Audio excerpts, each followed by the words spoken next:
النهارده هنخترق شبكه الواي فاي بتاعه المكان ده. طبعا انا اوريدي عارف الباسورد، والمكان اصلا مخلي الباسورد فور فري. الفيديو دوت ليس الا فيديو علشان اوعي الناس، وهو فيديو تحذيري. ما تعملش كده في شبكه اي حد الا لما تاخد اذنه. احسن من كل دوت لو عايز تجرب حاجه زي كده جربها في شبكه البيت بتاعك. كفايه كلام ويلا بينا نشوفه هنقدر ان احنا نخترق الشبكه ولا لا.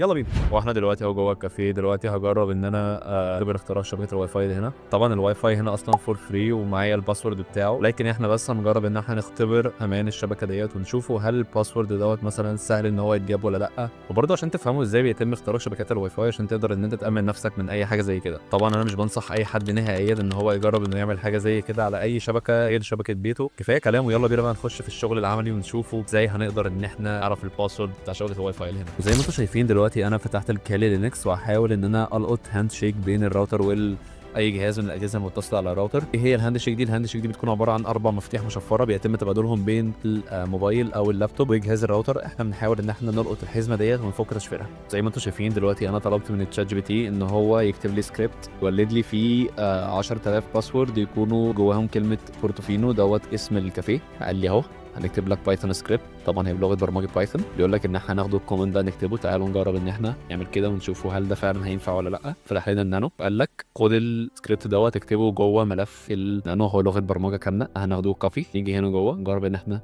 نحطه بيست. جرب دلوقتي نجرب السكريبت ونشوف هيشتغل معانا ولا لا.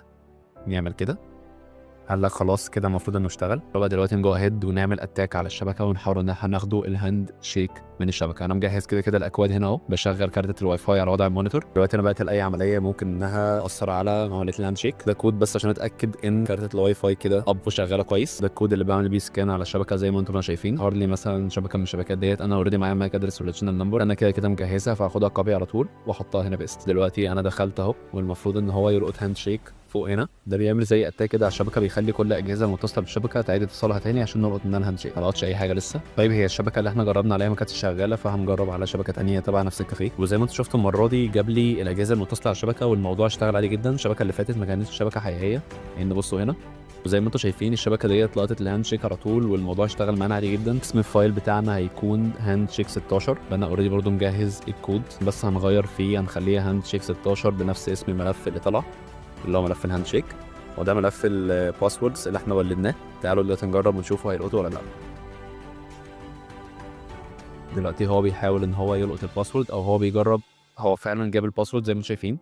الباسورد اهو بورتوفينو 2026، وهو فعلا جرب دلوقتي 9884 باسورد في اقل من زي ما انت شفتوا ثواني. وزي ما انت شفت علشان الباسورد ضعيف جدا مول بنفس اسم المكان، ده توقع الباسورد كان سهل جدا ان هو يتم